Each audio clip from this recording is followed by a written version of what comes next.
Okay, Debbie, let's move back to health issues and AstraZeneca. Yeah, I just want to rewind people to 2017, to the days of Theresa May, if we dare go back there. But in January 2017, she unveiled plans for a modern industrial strategy fit for global Britain. And I've just segmented off a little bit of it there at the bottom. The UK is a great place to start and grow a business, home to some of the world's best companies. We have an international reputation for science. The development and manufacture of the Oxford AstraZeneca vaccine demonstrated the strong partnerships that exist between universities and businesses in the UK.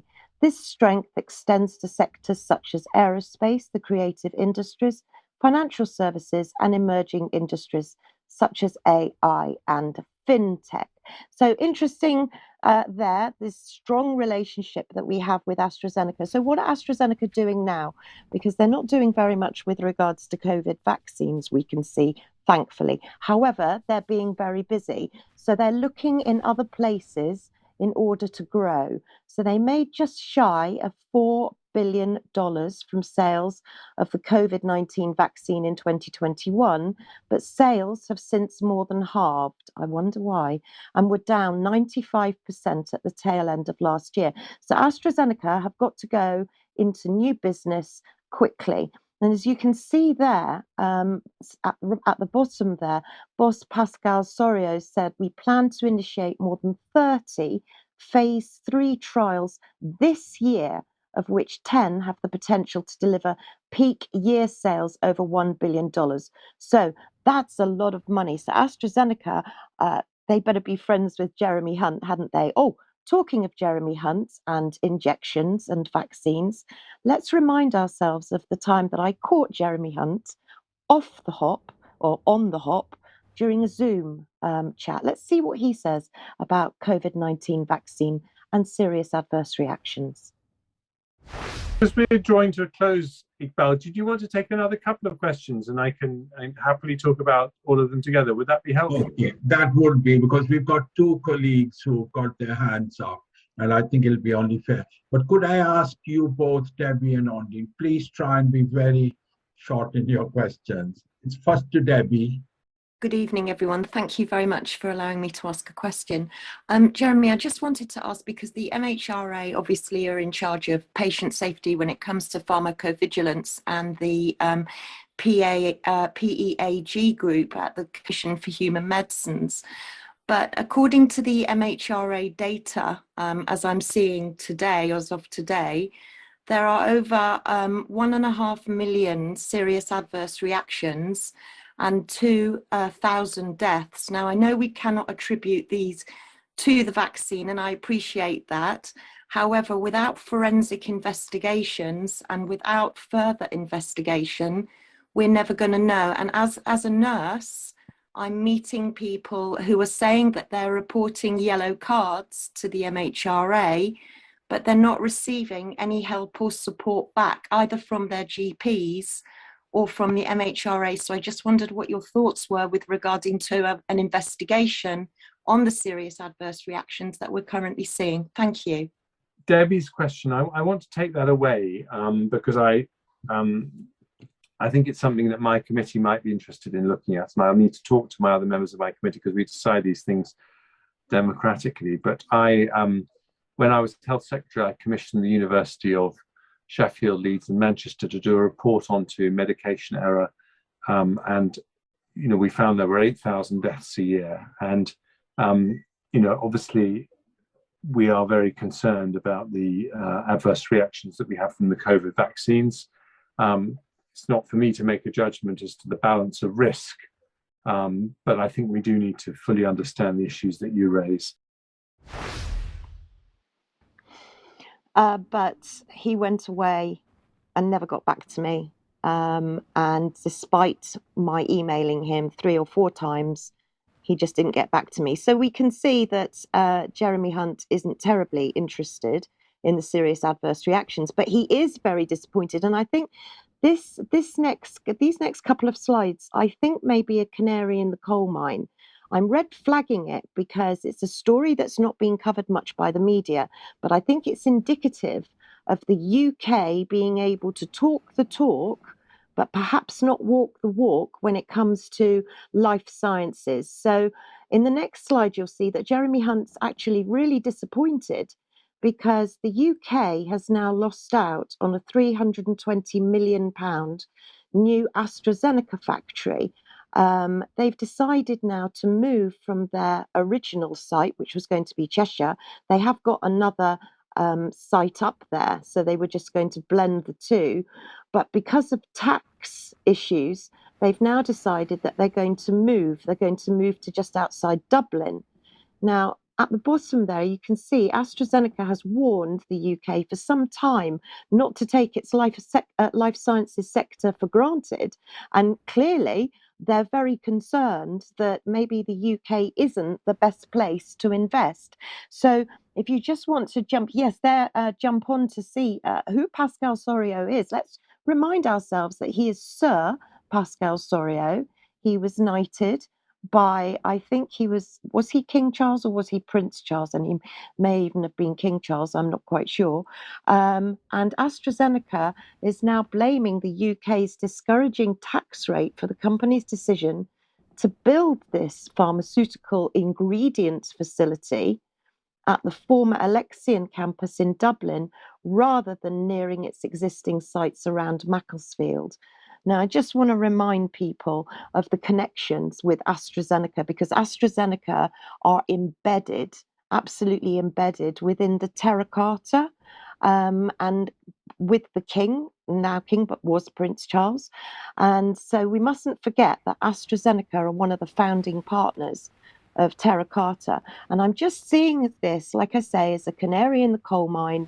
Things are not what they seem to be when it comes to life sciences. And AstraZeneca certainly aren't going to be making Guinness in Dublin, I can assure you. Okay, so let's move on to future health then, Debbie. Yeah, now I'd like to thank Taylor very much for this. Mike, would you do me the favour of please reading it out, because it's a little bit small on my screen.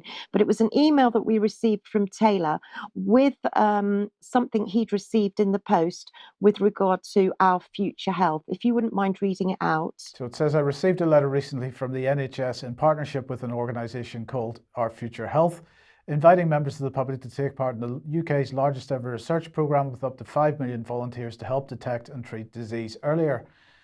I treat programmes such as this with suspicion, given what we've experienced in the last couple of years. The organisation has received a staggering amount of funding. If you do some digging on its website, and receives funding from the pharmaceutical industry, I've attached a copy of the letter. I thought it might be of interest to you if you're not already aware. I certainly was, and thank you very much indeed, Taylor, because this is, come and have a wee test, come and have a blood test. So who is this Our Future Health? So I decided to do exactly what Taylor said, because he'd flagged it up, and they certainly are very interesting. And here you can see the NHS involvement, so NHS 75 Digital, how we invite people to join our Future Health Research Programme. Apparently they email, they might catch you if you're giving a pint of blood, or if you're in your doctor's surgery, all sorts of ways, text, apps, they can catch you all sorts of ways. So then if you go to their website, and you can see it there on the right, they say that they're the UK's largest ever health research programme to transform the prevention, detection and treatment of diseases. So as always, I wanted to know a little bit more about this organisation, and I found a little video, very short. So let's have a look and see who they are.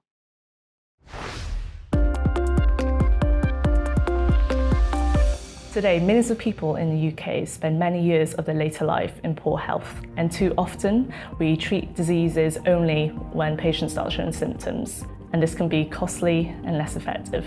Despite massive advances in modern medicine, diseases such as cancer, diabetes, heart disease and stroke continue to blight the lives of many people across our communities.